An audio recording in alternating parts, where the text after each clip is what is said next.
My name is Zoe Andike and welcome to the Physics of Flight. I'm really excited to teach you guys a little bit about push putting today.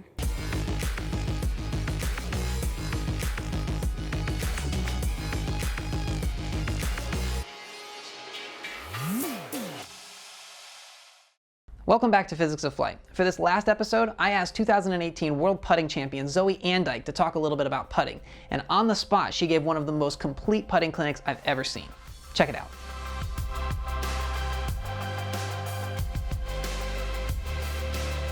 My name is Zoe Andike and welcome to the Physics of Flight. I'm really excited to teach you guys a little bit about push putting today, and I think that the most important thing for all disc golf skills is that we set each part of our body correctly. So I'm going to teach you from the ground up, feet to head, exactly how I set up for a disc golf putt. All right, so without any putters in my hand, I'd like to just talk about the two stances that everybody should have. Inside of 28 feet, I like to track stance putt, and track stance means one foot is in front and one foot is in back. Right-handed right foot, left-handed left foot. It's important that people get that in kind of in sync, because if we had our opposite hand and opposite foot, we would actually be working a little bit against ourselves in the natural flow of a putt. So with a track stance, my right foot is clearly in front of my left foot, and I feel very athletic and comfortable, springy at the knees. When I say athletic and comfortable, that means that nobody could come up to me and push me side to side. I'm stable, my stabilizer muscles are springy, my knees are bent. Never want to be caught straight or else you could get pushed over or caused injuries, okay? So we have our feet in track stance set, for me inside of 28 feet. We've got our knees bent and springy. We've got our hips facing the basket. If I had two eyeballs drawn on my hips, they can see the target, okay? Because our hips are actually one of the most powerful central units of our body, need to be looking at the actual basket. So we are going up to our core, facing with our hips. We're loose, but we're ready, almost like if you were bracing to take a punch to the gut. We are athletic in the core as well.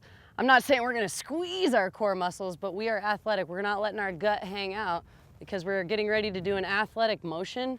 We need to be prepared in the core athletically. All right, moving on up. If I had eyeballs on my shoulders, again, my shoulders better be looking, my eyes better be looking at the basket, just like the ones drawn on my hips. Hips and shoulders, making perfect eye contact. Know that if my shoulders were at all facing the ground, which would mean I was bent at the hips, chances are the putt's not going to go in, because we're not going to have the same release point every time if we're bent at the hips. So it's actually part of your shoulders, core, and hips that we are staying face to the basket and not bent over. It's one of the most common mistakes when people are learning how to putt, is that they're trying to be bent over in putting, and really we're taking away from our range of motion and our power when we're bent over. So we want to be really, just like a good dancing partner. I like to call it dancing with the basket. I want to be ready to dance. It would be extremely hard to dance with your partner bent over. Okay, so we're moving all the way up to up the body. We got our feet, we got our knees, we got our core and our hips, athletically braced, not bent over, and ready to dance with the basket. I'd like to move on to my head. We'll talk about the arm swing last. My head, 100% has to be on the basket. My actual eyeballs are always staring right here at the middle of the pole, exactly where I want my putter to hit. If I am looking high or at the top of the basket, chances are I will let go at the top of the basket. If I'm looking at the basket as a whole, that's too big of a target. Oftentimes you'll hear a pro speak about looking at a chain link, and I don't argue that that's wrong. I just think it's a very small aiming piece, so I'd recommend looking at the center pole. It's a much larger target to hit than one chain link, so it gives yourself a little bit of grace actually when you're letting go. You got a little bit bigger of a target, but not too big. Okay, so that's my head and my eyes, and we'll get back to the head in just a minute. I want to talk about my arm swing on a push putt. Push putting is from down to up, down to up. This is my arm swing, and it does change in length if I am further away from the basket. If I'm really close like right now, it's a little small down to up, and if I'm very far away, it is a large down to up. Okay, opposite of spin putting, and we'll talk about that at the end. Push putting is a down to up motion. With the hands, and well, with the arm swing, and we'll get down to our hands, we need to always be without a disc in our hand, just like we're ready to shake hands or ask our partner to dance. Excuse me, partner, would you like to dance? Okay, so as you can see, it's just about a perfect 90-degree when I'm releasing. That's the goal. Everybody should plan, if we were in a perfect world and all of our other body parts were set and athletically bracing for the basket, our perfect arm swing is letting go of the putter right here, but following it up so that none of that inertia or energy or power or spin of the disc is just stopping. What I mean by that is, once we have putted and then followed through, all of that energy that we're drawing out of our muscles from the ground and out through the putter gets to actually be finished with the spin. If we were gonna putt and bring our arm down, this is not as powerful as you would have planned it in your head, and the chances are it actually will not make it as far as you wanted it to. If I'm at 30 feet, this is more important than ever. If I'm 3 or 4 feet away, obviously I'm not gonna need as powerful of a follow through, but never ever should we be pulling back our arm after putting. I see this a little too often, even when people are practice putting, and I can't recommend enough to make sure you follow it all the way through after the perfect release point of 90 degrees or straight to your target, okay? What is the fastest way to get to any target? A straight line, and that is why we mimic those things with our body when we are putting. Now, I'd like to take a couple of steps back and talk to the folks that like to do a straddle stance. And a straddle is when our feet are on an even plane from the basket versus a track stance where we have a back foot propelling us forward. Straddle stances, first of all, we need to have it. On disc golf courses, it's not that often that everything is just wide open and you have no objects in front of you. That's pretty rare, actually. So in order to have, or if you have a straddle stance, you will always be able to get out from behind a bush or a tree or whatever kind of object naturally that could be in your way. You've got to be able to have the feet set in such a way that we can generate power in each one of those body parts that I just talked about. So when we have our feet in straddle stance, the closer we are to the basket, I actually feel like I get a little bit wider. And that's because I won't have as much spring in my legs if I'm really wide. Now let's look at that example. I feel like I'm really wide right now. And so there just isn't a whole lot of variance of what I can do this wide. Whereas if I am more narrow, I can sure get down a lot lower and make that height variance happen, which if we have more height, just like with speed on a drive, we have more power, okay? We generate power in a straddle stance all through our legs. I think there's a really natural mistaken belief that power is generated by bending at the hips and throwing it harder. And that is absolutely what we do not want to do. What we want to do is, again, be a good athletic dancing partner.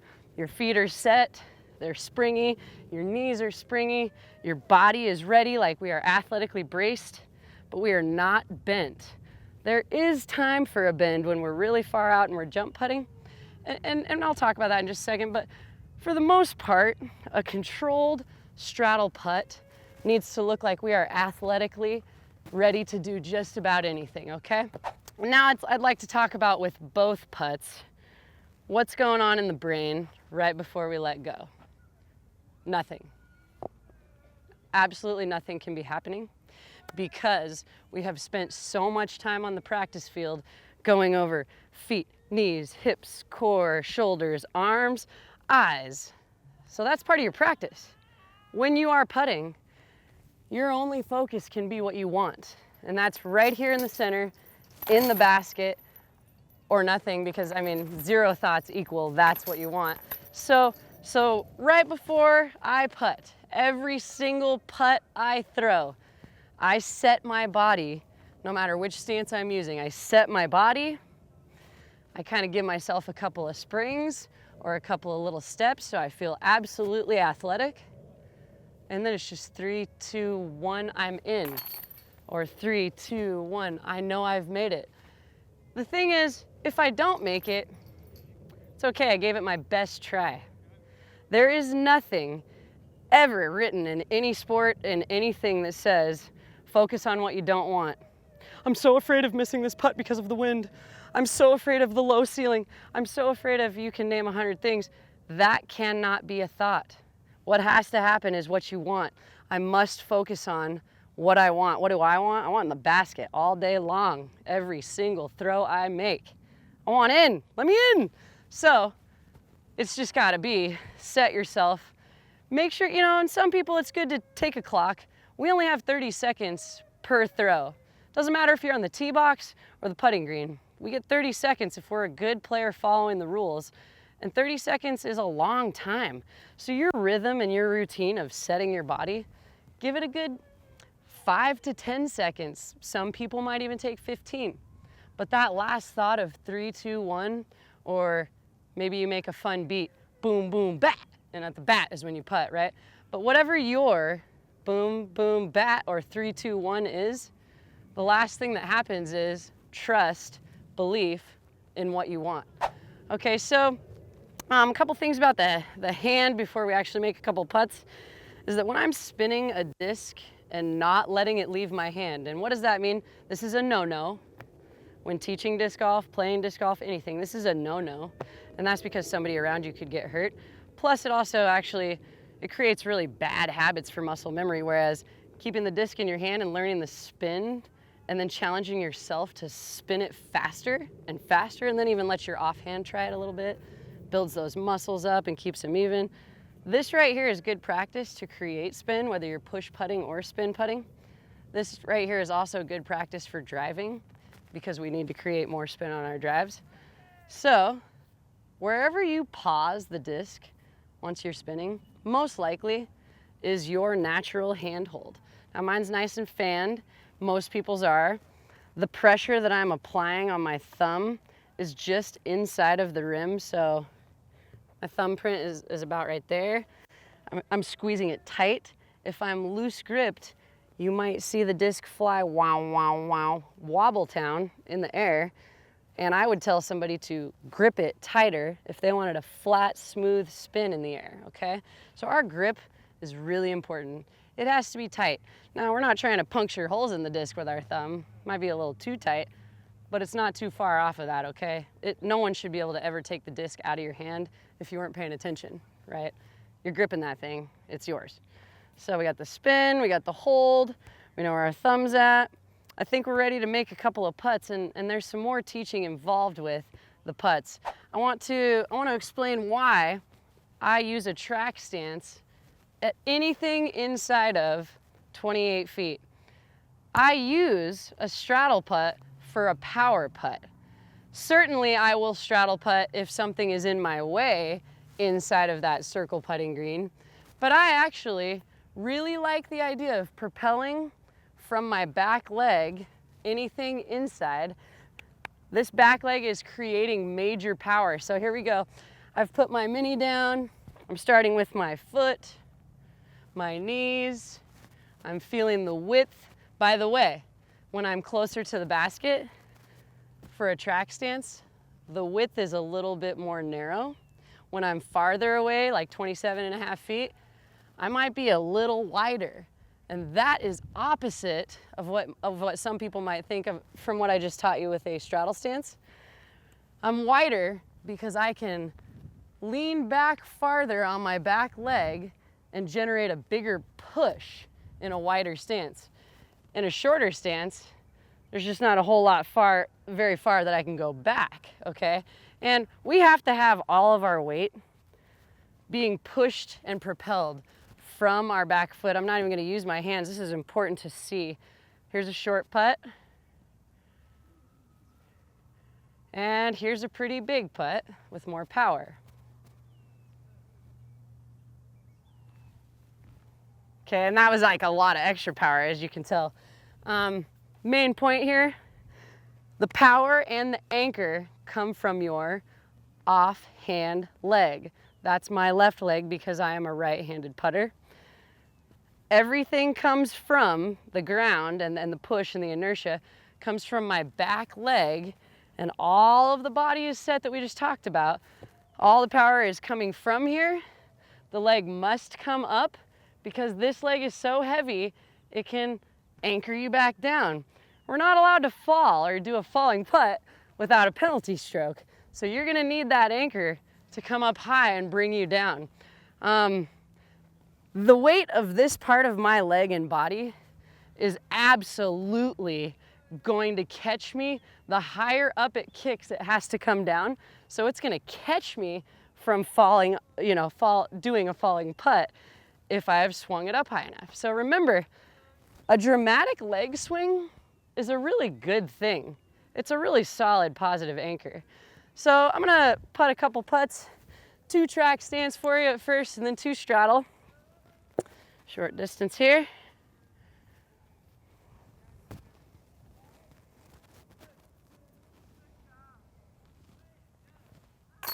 Okay, let's back it up a little bit. This is still inside and this is my track stance distance. I like this, okay? Put my mini down, I'm planning on making it. I love disc golf. I love putting. I'm gonna go in the basket.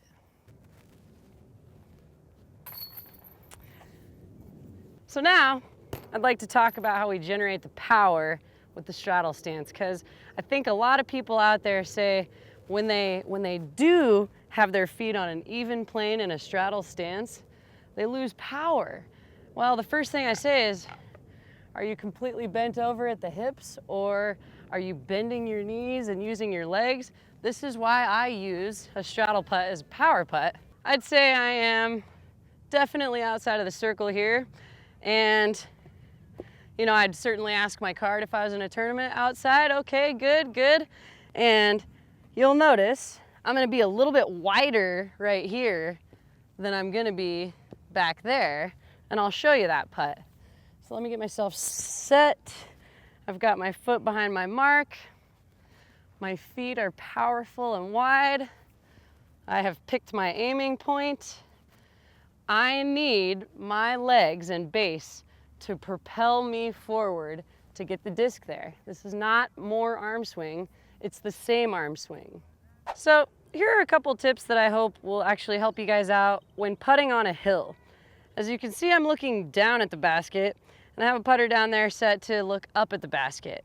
From a side view on flat ground, I just would like to show you guys, when I line up for a track stance putt, here's my perfect flat land lineup, and I'll just start with the downhill, looking up at the basket from here. When we're on hills, we can't release it at the perfect 90-degree angle, right? Because it's gonna go straight into the hill or over the basket or wherever you're standing, right? So, knowing that the basket is uphill from me, I want to show you guys a trick. Perfect flat stance would be right here, but I'm gonna hit the pole if I do that. If I just bring my back leg a little bit up, watch what it did to my hand, okay? And I did not change my release point at all. It'd be terrible to plan on changing your release point. I can't even imagine, I don't even know what that would cause you, but it wouldn't be good. Your release point still needs to be here. Now, if it needs to be lower or higher, we can change how big our stance is. Okay, here's me on flat ground, looking up at this basket. I need to be just a little bit taller. Okay, now let's move over to what it looks like on the downhill side of the basket. Again, flat land. I would want this perfect 45 degrees, 90 degrees. And If I did that, I'd be putting way over the top. So I'm gonna need to widen my stance versus adjust my aiming point or my release point, okay? So my stance just widened and it brought down where I'm aiming, and it looks like I'm lined up perfectly for the basket now. So again, from a side view, perfect normal flat land. Let's adjust to the basket. And perfect normal flat land. Let's adjust to the basket. Okay, so we're gonna go wider for downhill and more narrow or feet are closer together for uphill. Okay, and again, we've got to be springy at the knees, but that's how we're gonna deal with elevation or a basket on a slope. Okay, for a short review on what we learned about a push putt, it doesn't matter if we're in a track stance or a straddle stance. We know we're athletic and springy. We know every piece of our body has a certain duty. We've set ourselves up before we putt. We've gotten our mind right. The biggest key to putting in general is that you know you're going to make it. There's no doubts. If you just truly believe that you're gonna make the putt, I guarantee your percentages are gonna go up like crazy. And the practice is gonna help too. But one last thing, and it doesn't matter what style of putt, if you can focus on my hand, you've got to open up your hand. We can't just be throwing and just kind of letting it be. We have to powerfully open up. Some people even open up like wrist to the sky. That's not necessarily me unless it's a really powerful putt. I'm just digging everything out and it's coming out of my hand. But you definitely need your hands. We're spinning these things, so once we let it out, we're gonna need to sprawl out and just finish with our fingers and our hands, okay? And the last thing that's very, it's just a really different way to think about it. If you're having trouble picking push putt versus spin putt, I would say ask yourself how your body feels from releasing a down to up swinging motion, no matter if it's in straddle or track. Do you like that down to up swinging motion?